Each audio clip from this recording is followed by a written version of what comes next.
Hampshire for an hour. 40% of the estimated vote is in. Very impressive. Bernie Sanders maintains his lead with 27.6%. Pete Buttigieg in second place, 23.5%. Amy Klobuchar, 19.8% in third place. Elizabeth Warren, she's down in fourth place, 9.5%. Joe Biden in fifth place, 8.6%. And the rest of the candidates not doing well at all. Let's go over to Jake. Wolf, let's check in with our reporters who are at the campaign headquarters of these three top candidates in New Hampshire so far. Let's start with Ryan Nobles, who's at Sanders headquarters. And Ryan, Bernie Sanders in the lead. Yeah, that's right, Jake. And you can sense a bit of cautious optimism here in this room. What's interesting, that this is a pretty big room that I'm in right now, and it is filling up slowly because there's a pretty lengthy security line.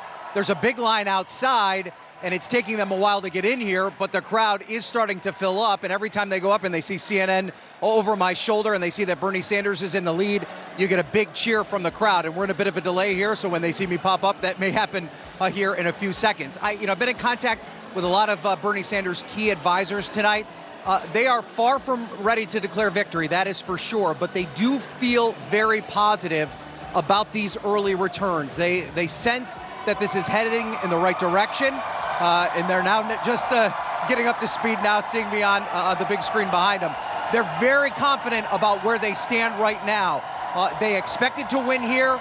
They put a plan in place, a turnout operation that they were very confident in, and right now they seem to be bearing the fruits of that labor. Again, though, Jake, not ready to declare victory by any stretch of the imagination, but they do feel very solid with where the returns stand right now. Jake? All right, Ryan Nobles at Sanders headquarters. Bernie Sanders having a very, very good night from neighboring Vermont. Let's go to Abby Phillip now. She's with former South Bend, Indiana Mayor Pete Buttigieg. And Abby, we talked about this. Mayor Buttigieg, number one with a bullet out of Iowa in terms of the delegates. And he is having a great night, although it looks like he's not going to win, but he's having a great night in New Hampshire. Joe Biden. Yeah, the campaign feels really good about what they're seeing so far. The early returns really indicate that in terms of the expectations game, they feel comfortable. They have beat a lot of these early expectations that were out there for this former mayor from the fourth largest city in Indiana. He's now running, according to the campaign, what they're looking at is he's running ahead of two of the competitors who he came into this race trailing, Elizabeth Warren and Joe Biden, doing significantly better than both of them. And then when they look further out beyond New Hampshire, what they're seeing is that their campaign, they believe, is prepared to compete in the states that come next, in Nevada and in South Carolina.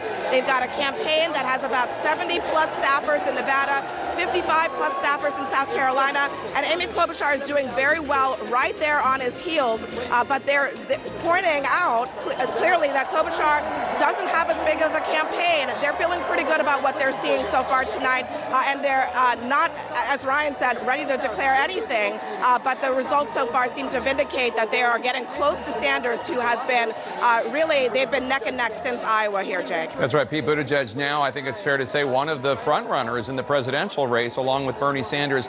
Let's go to the other strong finisher, at least according to polls as of right now. Senator Amy Klobuchar, Democrat of Minnesota. Kyung La is with Klobuchar. And Kyung, that's the question is, after a strong night for Amy Klobuchar, for Senator Klobuchar, will she start staffing up so that she has a place to go after New Hampshire?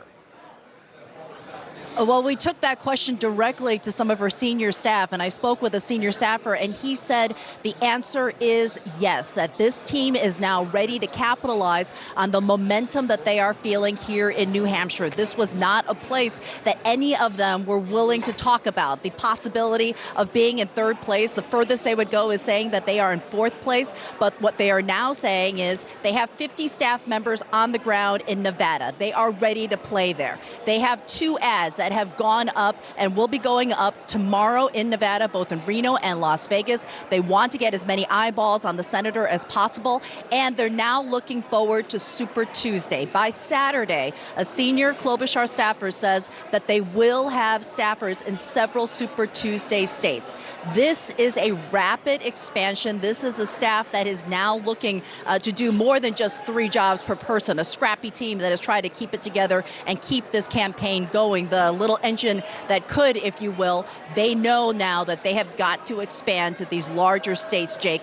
That is an understanding, especially with her performing at a place that none of them were willing to even whisper before it is happening. And they're just saying now they're going beyond cautiously optimistic. They say they are feeling very good about where she is right now.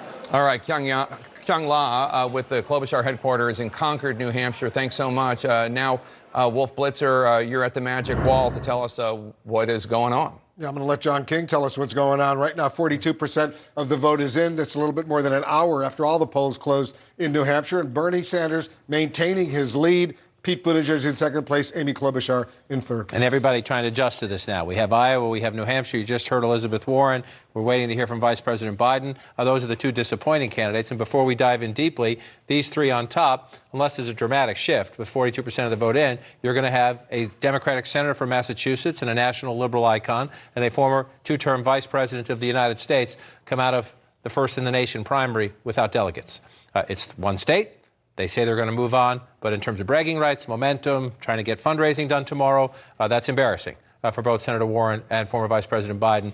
Again, we'll keep watching the results to see if they change, but that's been pretty consistent all that night. In single digits, won't get delegates, raises the bar for fundraising, and creates opportunities for others. Democrats want someone who can beat Donald Trump. It's hard when you're running 4th and 5th to make the case you're the strongest candidate. Again, we'll see if they can adjust and regroup, but here's what they face right now. Bernie Sanders beating handily Elizabeth Warren. Over the summertime, the conversation was who would grab the progressive mantle in New Hampshire. Could the Massachusetts Democrat take New Hampshire away from the Vermont Democrat or independent who won it last time? Here in a state where he's not he's an independent, Democratic socialist, he calls himself. He's winning 4-point margin over South Bend, Indiana, the former mayor of South Bend, Indiana, Minnesota Democrat. So 2 Midwesterners coming into New Hampshire, putting on strong performances. The question is, all of our analysts have talked about tonight, is can they capitalize as we move on? And you make the point that Elizabeth Warren and Joe Biden, if they don't get 15% of the vote, they're not going to get any delegates. And our decision desk is now telling us they're not going to get 15%. Right. They'll emerge from New Hampshire, Elizabeth Warren and Joe Biden, without any delegates. And so you will hear them and their campaign staffs in the days ahead saying, no big deal. Iowa, New Hampshire, Nevada, South Carolina, even after that, you're at fewer than 5%, less than 5% of the delegates that are awarded in the primary. So there's plenty of time.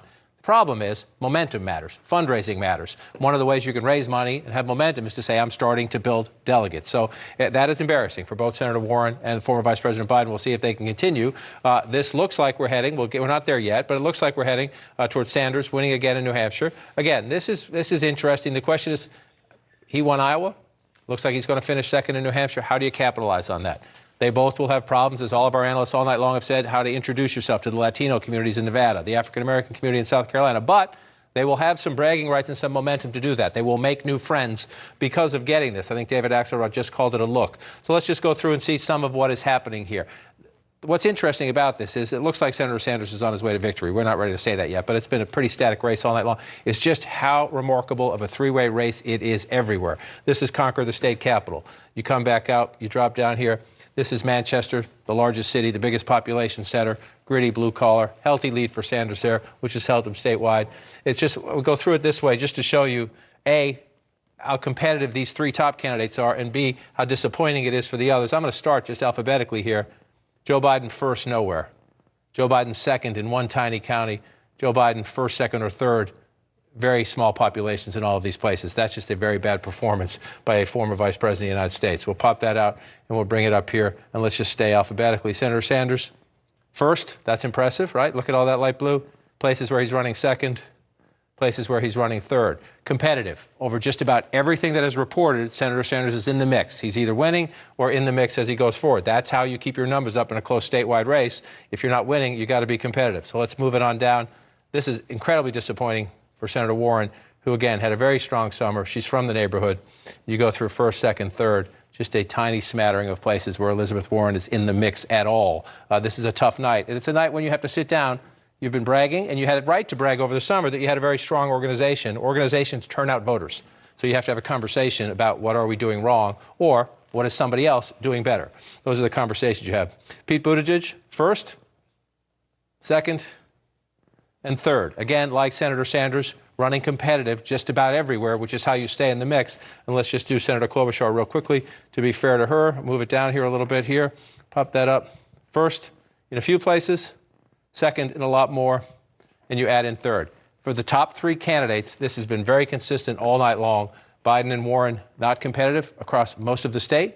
Sanders, Buttigieg, Klobuchar running up the numbers. Yeah, we're waiting to hear from Bernie Sanders, Pete Buttigieg, Amy Klobuchar, and Joe Biden. We're getting more numbers. Almost half of the vote is now in. Much more of our special coverage right after this.